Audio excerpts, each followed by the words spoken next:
Welcome to the Chatting Chakras podcast, where we get our inspiration from chakras, yoga, art, and sacred space of friends. Here's your hosts ready to rock the rainbow with you, Christina Alexa, Lani Voivod, and Kate Lemay.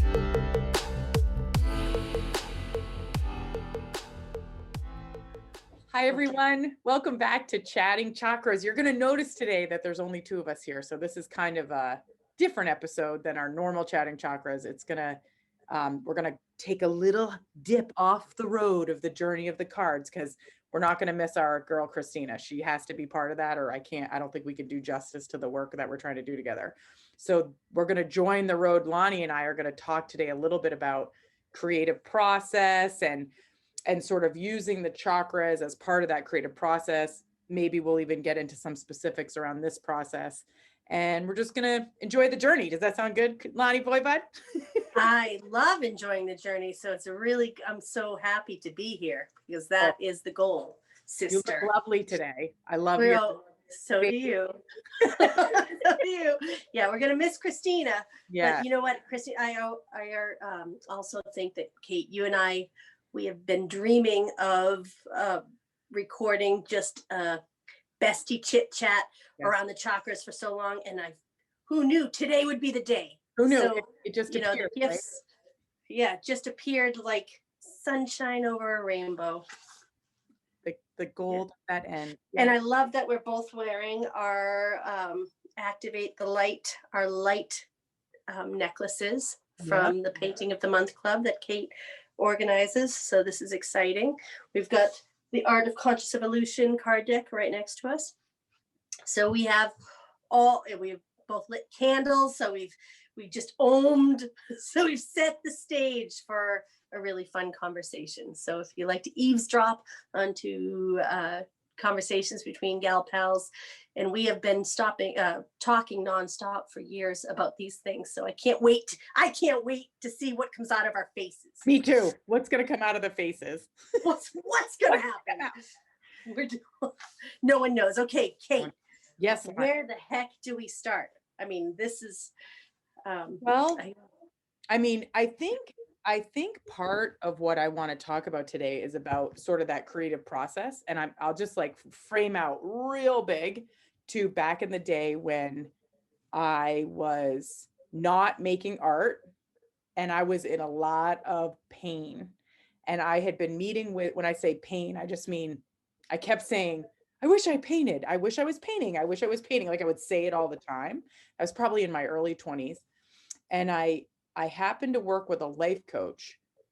I, as you know, I work in summer camping, and she was doing a retreat, and she would do these like coaching retreats with these women, and they would hire me as like the wreath teacher or the painting teacher, right? I would like be hired by this group of women to teach them some crafts, which is like my favorite job. So every single time she would leave a packet at the table at the end about coaching. And so for me, she'd be like, Kate, and she was a teacher. So she would put like, stickers, and like, she would draw it like, the way teachers A+ your papers kind of thing. She would be like, Kate, and I would take the packet, and every time I wouldn't read it. And so a couple of years went by of this process. And finally, like, I think I was low enough, if you know what I mean, to be like, what's inside this happy packet that these women are following, And I ended up making an appointment with, her name was Pat Osborne, or is Pat Osborne. She's still alive and kicking, and probably one of the most amazing women I've ever met. She lives a life on design and on purpose. And in my conversations with her, in the beginning, when I would work with her, it was like $35 an hour, which at the time when I was making like $19,000 a year was a lot of investment in coaching, to the point where there were times when I would be like, can I write a check for you? And can you cash it later for $35? Like, this is real. And I would say this is really the commitment I've made to my learning and growing, all the way up until today, where it meeting with her was like the beginning of my journey around the work on myself. And the beginning, where every single time I would end my talk with Pat, I would end with, and I wish I was just making art. And I wish I was just making art. Oh, why am I not painting? And I eventually just got sick and tired of hearing myself say it. Does that make sense? Yes, yes. And so then I just started making art. And so that was Well, you had been, so I think the part of this conversation, if you just gonna Yeah. jump in there and interrupt, but for you to have the awareness, I wish I was making art, means that you had gone past the phase of making art and realizing how much joy it brought you. So I Yeah. think I will say, so that must have been in college at some point. Yes. You were completely like shown by the universe in sensation, in awareness, that you love making art, and it brings you a piece that was, specific and unique and something you kept wanting to find, right? So I was let's in like elementary school. I first found the whoa. I'm gonna bring some artifacts to this is my original bookmark when I was in grade 1 at Guilford Elementary School. So they turned my art. This was the original art from when I was in first grade. oh my Turned God. it into a bookmark, and they gave it out at the Guilford Library. I mean, at the little Guilford Elementary School library. And what am I looking at? What is it? so it's a bookmark. This is a bookmark Yes. that they made. No, I know it's, yeah. but what am I looking at? What's the Oh picture? my goodness. It's a ladybug. And on top of the ladybug is an orange. And on top of the orange, it looks like a lemon or something. I don't know. Hold on.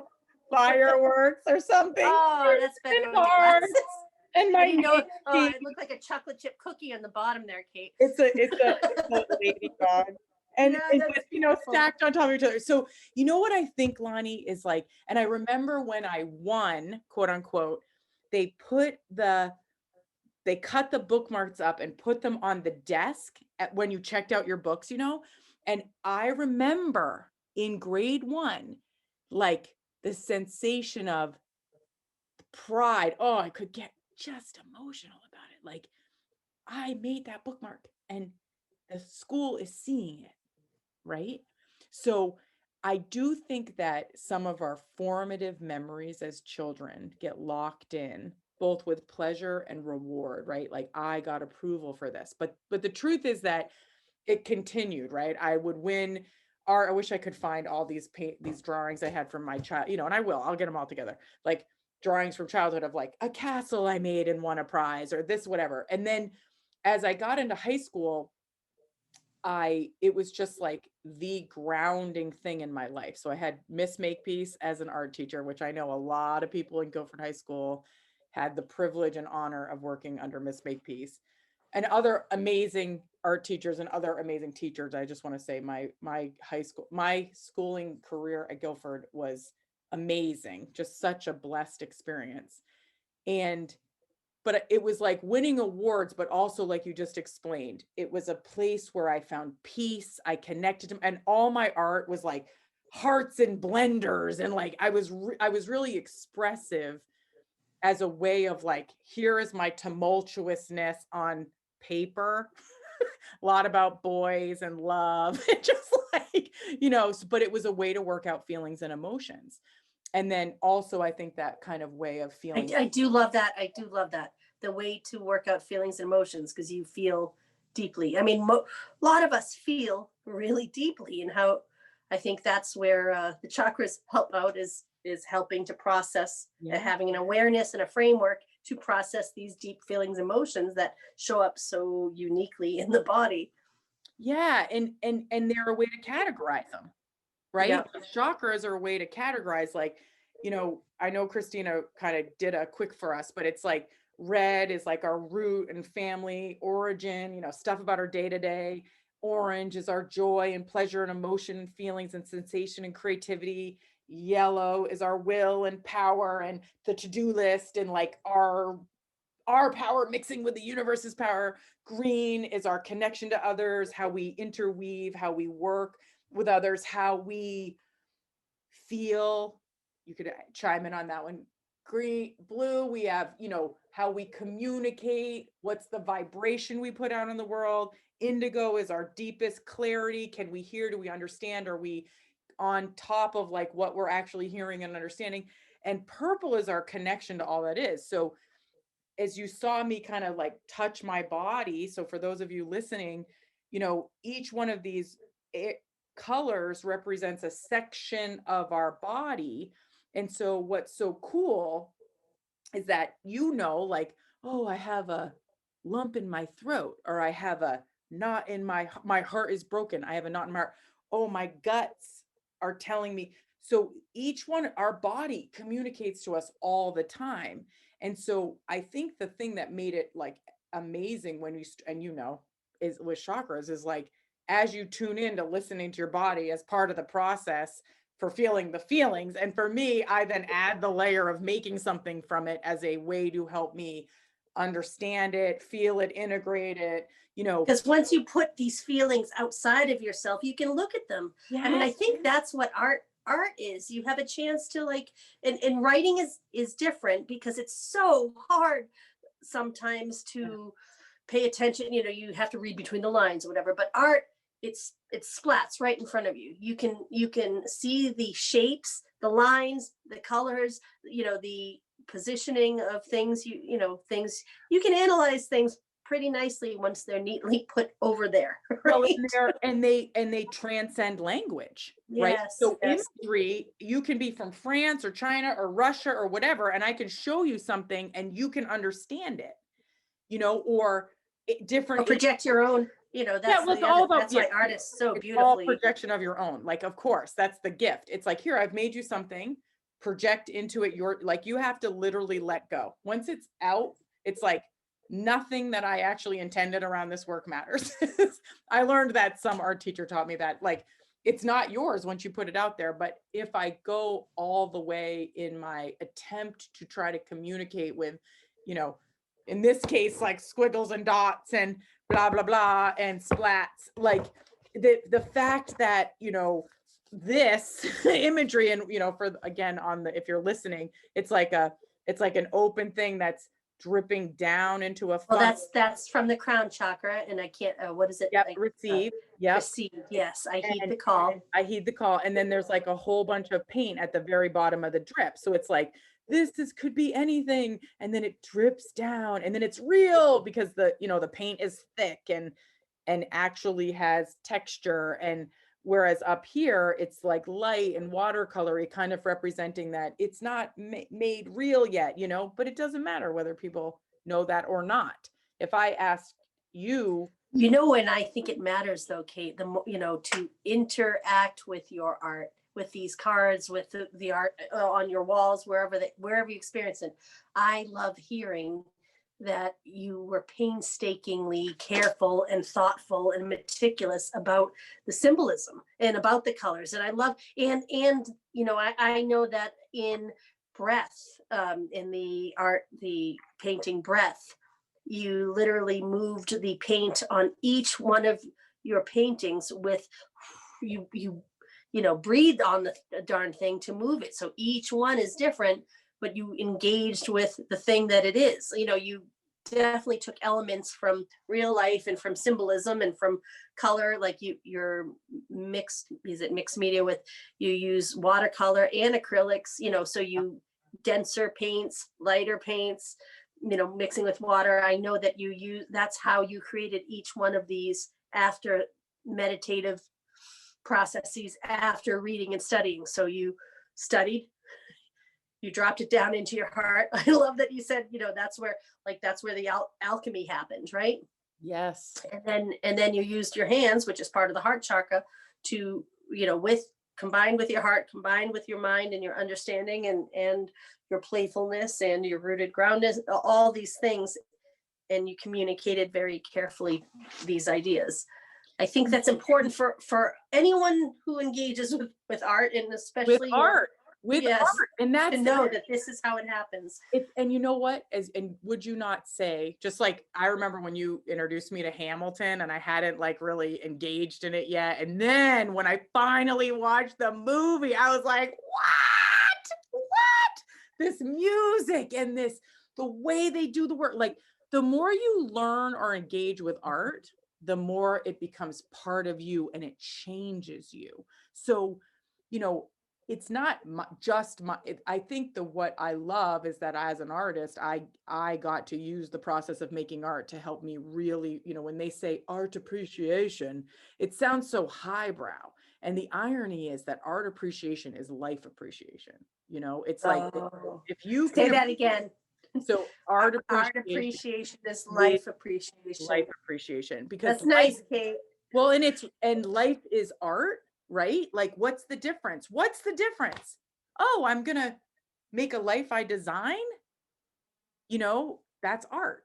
Like, oh, I have this clarity. You know, it's exactly the same process. Let's do it for, you know, I'll use like a shower, my shower. I'm redoing my shower, right? And I'm like in my shower, and I'm like, oh, this shower is so annoying. I don't like it.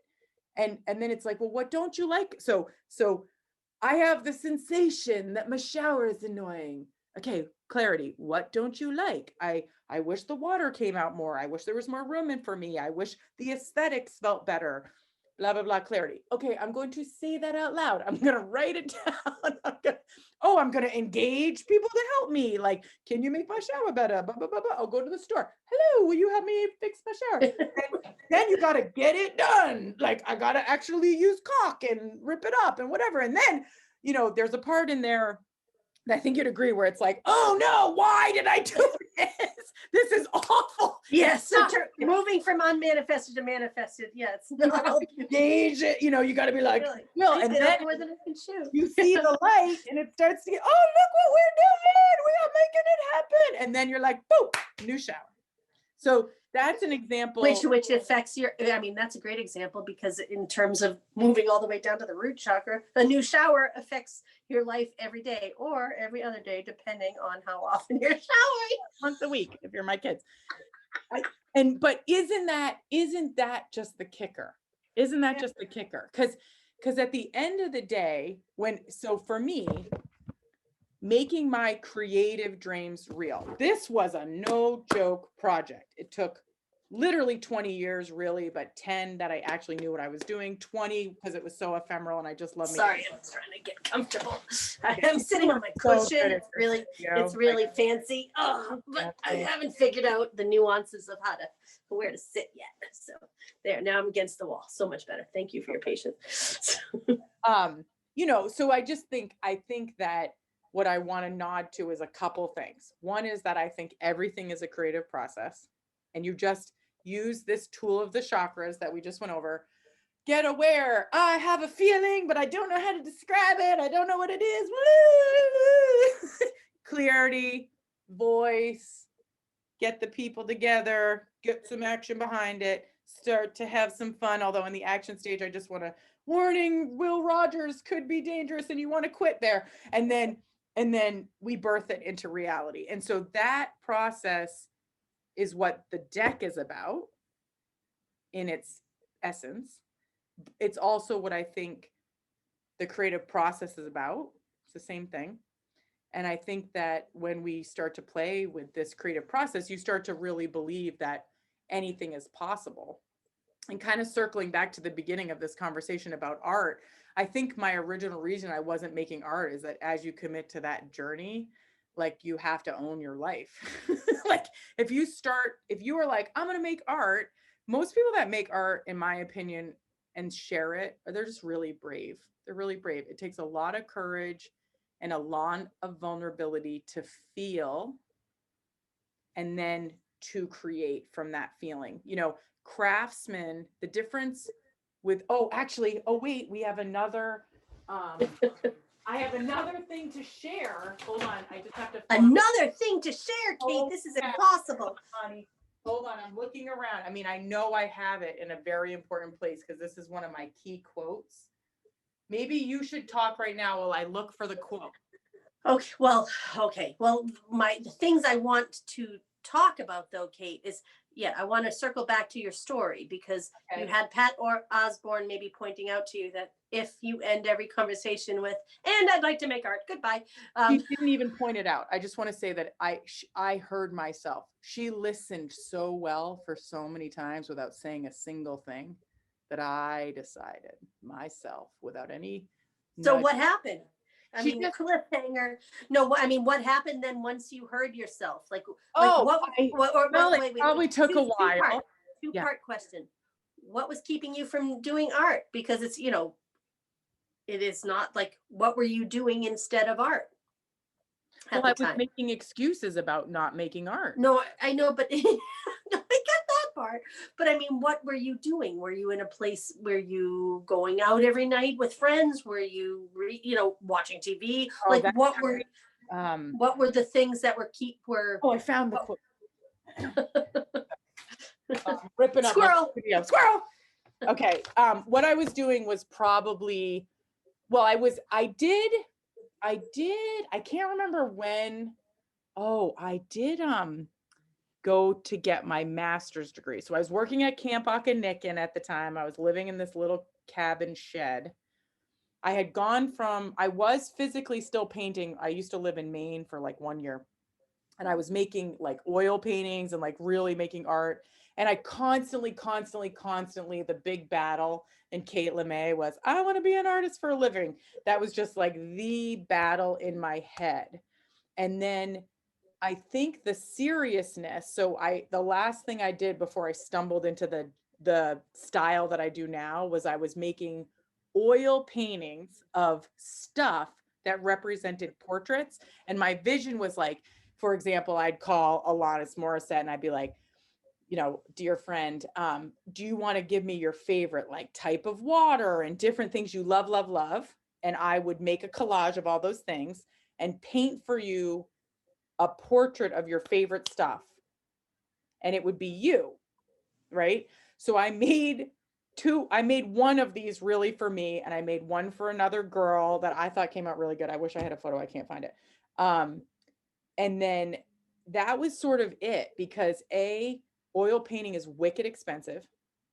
You have to have a lot of space for it. And I didn't have a lot of space. So like if you're making oil paintings in my teeny cabin, like it took up the whole cabin. And I don't know if you've ever like gotten oil paint on you, but it's wicked messy and it takes forever to dry. And it's just a pain. Like if you don't have a studio, oil painting is a pain. It's my favorite. So like Kate Lemay, famous artist, and that's what I do for a living. And I have a studio, has oil painting happening all the time. I just want to state my passion. Ooh, that's exciting. I didn't know that about you, Kate. That's new information. I haven't really talked about it because I've kind of stressed it. Now I know. So that's how I got into watercolors, and that's how I got into small watercolors, because when I was saying I don't have time to paint, I can't paint, what the barriers were is I had no money, and you need money for oil paints. This is useful. Here we go. Yes. I mean, the barriers were, you're working, so your time was limited. Working a ton. And I was in like grad school for art. Oh my God. But I love that 4 minutes ago, you were like, I don't know why I wasn't painting. I was just terrible, but I was in grad school. I had no room. I had no money, and I was working. Okay. Just, well, and was only a year. It was probably only a year that but a year in our 20s is like 5 million years. That's like and a year for an artist not making art feels. But I also want to just pause there for anyone listening, because I think there is I feel like we all do this. We create the story that is so inaccurate. They're like, I just sucked. I wasn't painting. It was totally available. I just wasn't doing it. Not honoring the other things happening in your life.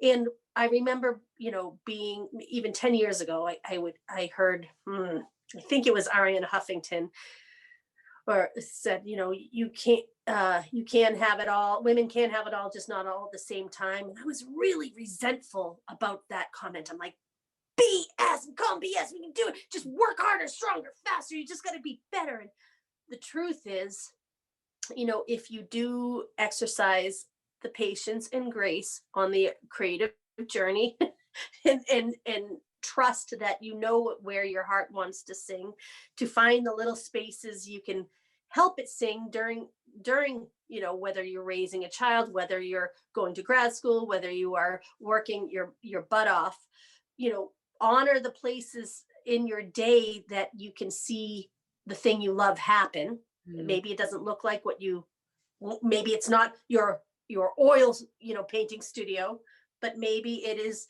design, redesigning your shower, like, so Well, where's the energies of creative energy? I know we're not just creativity we're talking about here, but we're talking about living a life and being aware of the stories you tell ourselves. Because as you just answered that, now you have the benefit of 2 more decades, and you realize you have found plate times that you've been able to create time for more specific art. And then there's the art of your life that you are in constant co-creation with the universe on. Yeah. And I think that, for me in particular, it is specific. Like, I like painting, right? And so what Yes. was happening was I was finding other ways to fill the creative need, but my soul was like, hello, like, Yes. did you not forget that we had an agreement and you are a painter? Except I will, and you know this, but maybe other people don't know this, but I did. So from the pat nudge, right? From listening to myself and saying, stop making excuses. And then I broke down barriers, I'm sure, because that's what she was really good at. She'd be like, what are the barriers? And you'd figure it out. I started making these small watercolor paintings. Like, at the time, you remember in college when you had like a lofted bed over your desk that was Yes. 2x4s? I had that kind of bed. My husband now, Bob, built that thing for me. So obviously I knew he was a keeper back then because he was like super talented. So he built me this big bed. And so it was like a full size, not a twin, and I had Wow. I had a door, the same door. This desk, you can't even tell. This was my actual desk underneath the pine board. I kept this thing because it's a beast. It's like a solid oak door. It's so heavy. We put IKEA legs on this thing. It's amazing. And so I will never forget this moment, Lani, because I was up in my loft bed, and my mother had given me these crappy, like, from the dollar store, like watercolors, and this Yes. like little, I'm not trying to say crappy, but crappy, like just watercolor paper spiraled in a little thing, right? So it was a square, so simple, right? And Stuff I would buy and not know it was crappy, but correct, like, yes. And that is not the yes. right. So, but as an oil painter, I had never really painted watercolors. I took one watercolor class, which I showed up to one class, never went to any other classes, and they passed me with like a B. And I was like, I never went to class. Maybe you just don't want to admit that you didn't know who I was, right? So, and the other thing was that in school, I went to UNH, we were taught, like really formal art creation from like nude mod. I mean, so many nude model paintings. Like, I mean, I think back now and I'm like, how luxurious that I was literally looking at naked people like 50% of my time in art school, like, and I do love the naked body. Like, what a treasure that time was in my life. And everything was about fancy. And, this way of painting, they never talked about abstract. I thought abstract was art. And so I had pigeonholed this concept of abstract art actually as not art. I was like, abstract artists are not artists because of what they were taught. So that day when I was on top of my bed and I taped out this little square, because that is what I had learned in my one watercolor class. Oh, wow. And I made my wash. That is a good skill to have learned that day, because you use it a lot. Oh, I live for taping now, right? And it's what I teach people. Like, I love to teach. Maybe one of my classes, I'll teach watercolor class on this Chakra Chats, because I think that it's an important thing to like engage in art practices, especially some people are great at like learning new things. I am not. I'm like, I'm not going to go to some new class. You have to like rope me in. Like, I got to get like teased. Like, I'm in a thing with you and you're like, we're going to have the best day ever. And then all of a sudden I show up in a place that I have to make something, but then I love it. But I would never really sign up for one of those things. Okay. Does that make sense? Yes. So I'm in the bed. I tape out the paper. I do the wash. And Lani, I start to draw these like little things. And in my mind, I'm making like cells, like when you look under a microscope, right? And when it was done, I got goosebumps on my arms. It It was like the universe was like, hello, we just want everyone, we should let her know she found her style. She did it, everyone. Good job. Like the gods had emerged. And so the hairs on my arms were up and I started to weep and I knew I had found something. And so that year I made, I don't know, 40, 50, 60, 70, 80 paintings. I don't know, of these like little paintings that were abstract. I was not calling art. I wouldn't show anybody. The only one that saw them was Bob, because my husband, because at the time we were dating, and I would just like do it all the time. Like if we were at a campfire, I was painting. If I was sitting in his house doing nothing, I was like obsessively making these little paintings. and then it was like, I'd start to sell them, right? So I like started well, actually one night there was a lot of wine involved and I had broken up with Bob. Oh my God, I cannot imagine you as a wine drinker, by the way. That must I know, I hate wine. I know. I hate wine, but this particular night, like I think I'm poor, right? Remember how poor I told you I was? This guy, Sean, and his girlfriend, Trish, at the time, they were crazy. They were like two of the crazy camp people. So they showed up, we had wine. I broke up with Bob, so I was ripping down the bed because I was so mad at him. And I needed new space in my home and I didn't want to look at the thing he made me and blah, blah, blah. So we ripped down the bed. I mean, it was a lot. I mean, it was like a little tiny room, taking this bed out. And then Sean and Trish, as we were loading crap out, they found my secret box of paintings. Oh. They were like, what's this? And I was like, don't look at it. Like, it's not art. So they open the box and they start going crazy. They were like, oh my God, that's amazing. I gave away my first painting to Sean. He says he still has it. He's traveling the world in a sailboat. He's an amazing human. I'll tag him in this. He can see this story about him. I'm probably misinterpreting the story. Sean, come on, you got to show the picture. You got to send it. You got to post it on whatever in the photo of where to let me, Sean, let's see it. Is it on the sailboat, Sean? That would be a big victory. That would be amazing if it was just traveling the world. Like maybe it's scouting for you. It probably wants me to join the sailing trip. So, do you remember what it looked like? Oh yeah, like, are you kidding me? What? Okay, what? Red and orange wash with like black cells that were drawn together. I have photos of I have scans of the image I can put in. So it wasn't one of your like 2-inch by 3-inch. It was it was like a square and it was maybe this big.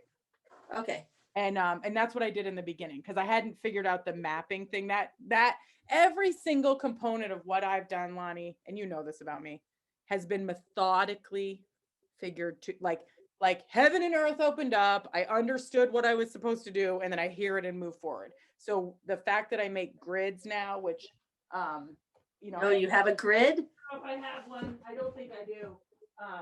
Hold on. Oh, God.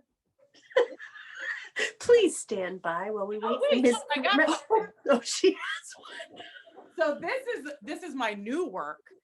But I'm not allowed to do it till I really crush the chakra work. But this is Chasing the Blues. This is the sky, ocean, sand, and this is real sand. But see the grid? So okay. So you're saying the grid is the white stripes because you measure. This is so you can, just like cells replicate, so you can replicate art. All of them similar, but not exact, right? Yeah. And it was the idea that the reason I started doing that is I saw a movie with Andy Warhol, and Andy Warhol, you guys know Andy Warhol, he's a Campbell soup guy, right? Yes. Campbell soup cans.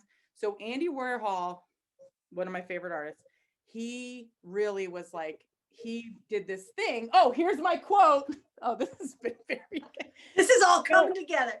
Don't think about making art. Just get it done. Let everyone else decide whether it's good or bad, whether they love it or hate it. While they're deciding, make even art. Andy Warhol. So his other thing that Andy said in that documentary where I got that quote is that people only value machines. So the reason he mass produced the way he did was because he was like, well, I can be a machine. And that was where mass production and art came in. And so when I heard that, I was like, how do I be a machine? And that's my version of being a machine. 54 paintings on a piece of paper. And we're getting tight, you know, we're wrapping up around the end of our time. So do you, Lani, I mean, I know this has no cap. Dude, we learned so much. Okay, well, you got to see all, oh wait, can I read my quote from my art teacher? Yes, yes. Okay, so these are shit, sorry, stuff that I've been like carrying around with me my entire life. For this day, for today. This is amazing. Thank God. Thank God. The desk is there and all these elements. Amazing what came out. Someone's had coffee today, by the way. You noticed that? I wish I could say this was because of caffeine. I wish I could turn this off. This is like, it's no, you don't. Oh, I do. No, I do, because it is too much for humans. Like, Stop it. I always say this. Oh my God. If I was in front of a stage of 80,000 people, this energy would be totally natural, like Tony Robbins. I would think it's also fine in our little private chat and chakras. You have to explain that I've had coffee. That is the hint. No, okay, I love to see you lit up and happy. Thank you, love. I know you love me. You don't have. I mean, thank you for always loving me, no matter what. Even though I love what happens when you're talking, is about things you're passionate about, and this is it. You are in the vortex right now. So yes, read the quote. Come on. Okay, you ready?